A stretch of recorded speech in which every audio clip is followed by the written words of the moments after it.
कामकाजी बहू। रवीना के 2 बच्चे थे। वो एक बड़ी कंपनी में काम करती थी। उसके ऑफिस जाने के बाद उसकी सास उसके बच्चों को संभाला करती, लेकिन रवीना को इसकी कोई कदर नहीं थी। एक दिन रवीना अपनी माँ से फ़ोन पर कहती है, मम्मी क्या बताऊं, मेरी सास तो बिल्कुल अच्छी नहीं है। वो समझती नहीं है कि मुझे कितना काम करना पड़ता है। एक तो ऑफिस तक का लंबा सफ़र और फिर 9 घंटे लगातार काम। बैठे बैठे तो मेरी पीठ अकड़ जाती है। खुद तो सारा दिन घर में मजे करती है, जब मन करा सोए, जब मन किया खाए।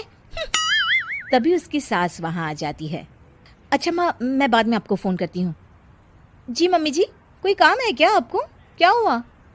रवीना बहू, सारा दिन तो तू ऑफिस के मजे लेती है, लेकिन यहाँ ये बच्चे मुझे आराम भी नहीं करने देते।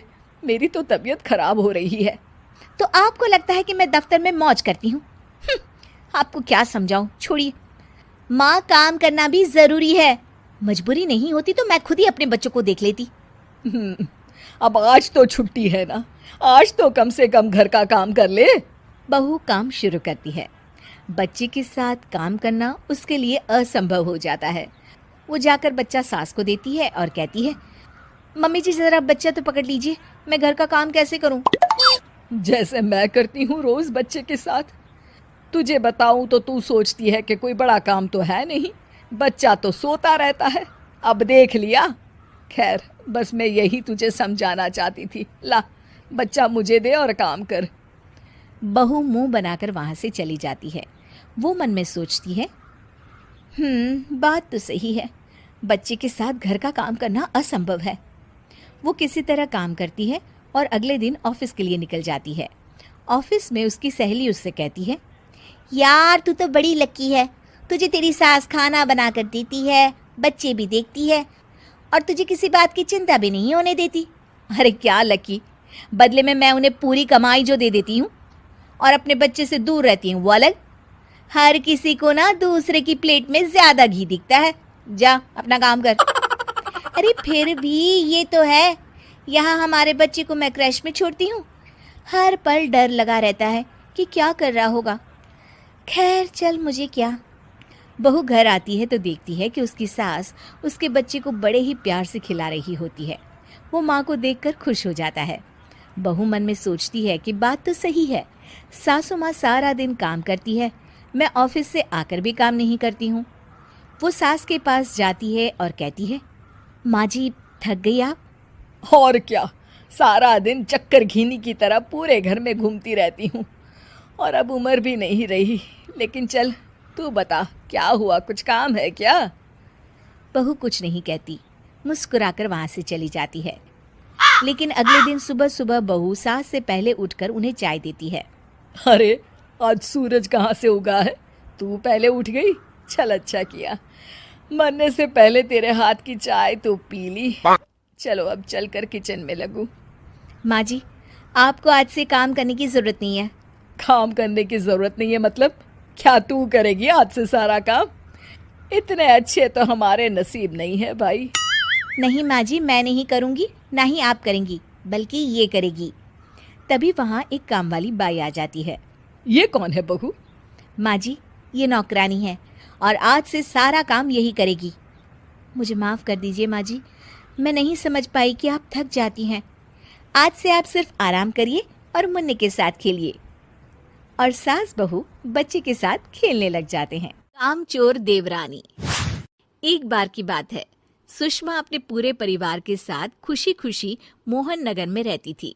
उसकी 2 बहुएं थी, पल्लवी और शिवानी। एक दिन दोनों बहुएं रसोई में काम कर रही होती है कि तभी उनकी सास सुषमा उन्हें बुलाती है। अरे बहू, जरा इधर तो आना। शिवानी, जरा जाकर देखना सासू माँ क्या कह रही हैं। दीदी आप ही देख लो ना जाकर, आपको भी तो सुनाई दे रहा है। अरे मैं आटा गूंद रही हूँ ना, तुम चली जाओ। हाँ तो मैं भी तो सब्जी काट रही हूँ ना दीदी। अरे बहू जल्दी आओ। ओफो, ये तो जाएगी नहीं, मैं ही जाकर देखती हूँ कि क्या करना है। पल्लवी सुषमा के कमरे में जाती है। जी मम्मी जी, क्या हुआ? शाम को घर पर कुछ मेहमान आने वाले हैं, तो तुम अच्छा सा खाना बना लेना बहू। ठीक है मम्मी जी, आप बता दीजिए क्या क्या बनाना है और कितने लोग आ रहे हैं।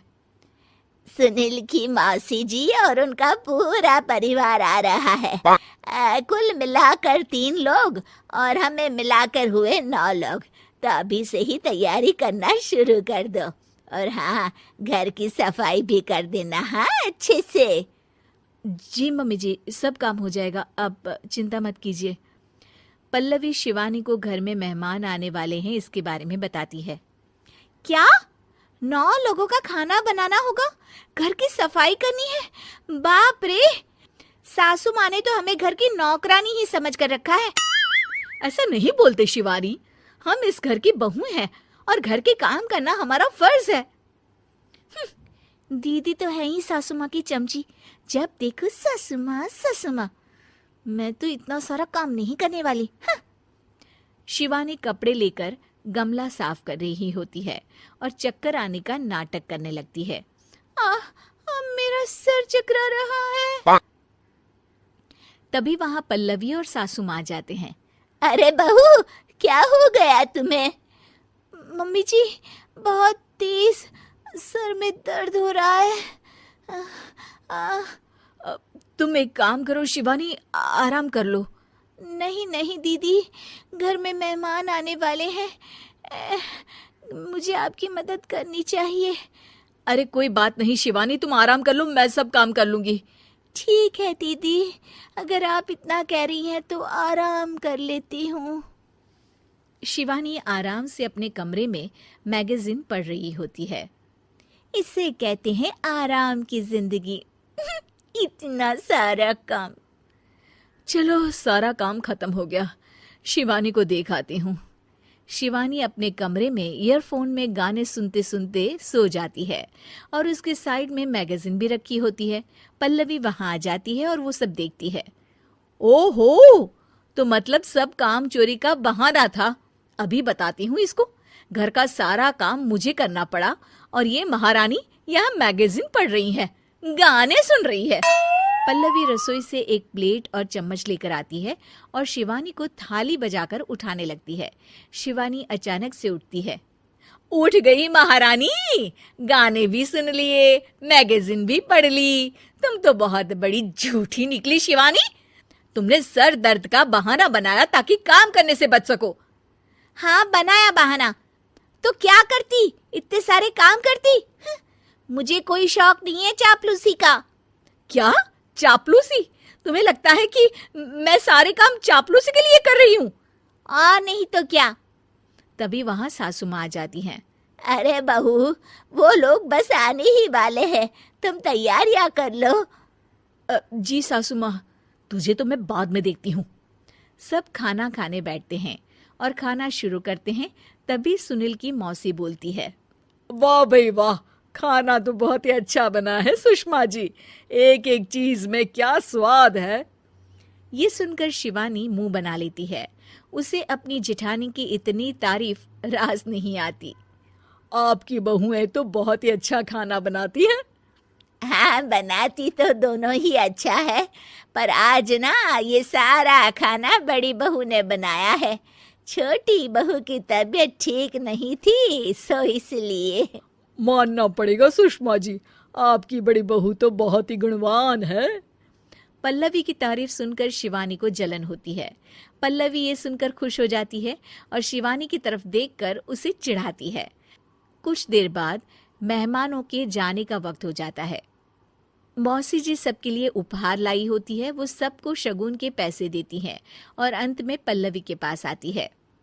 तुम्हारे लिए शगुन का लिफाफा तो है ही, पर बहू तुम्हें एक और उपहार भी मिलेगा इतना अच्छा खाना बनाने के लिए। मौसी अपने सोने के कंगन निकालकर पल्लवी को पहना देती है। ये लो, ये मेरे मनपसंद कंगन है, अब से ये तुम्हारे हुए। धन्यवाद मौसी जी। ये देखकर शिवानी तो पूरी तरह से जल जाती है और गुस्से से रसोई में चली जाती है। तभी वहां पल्लवी आ जाती है और उसे अपने कंगन दिखाने लगती है। देवरानी जी, अब आपका सर दर्द ठीक तो है ना?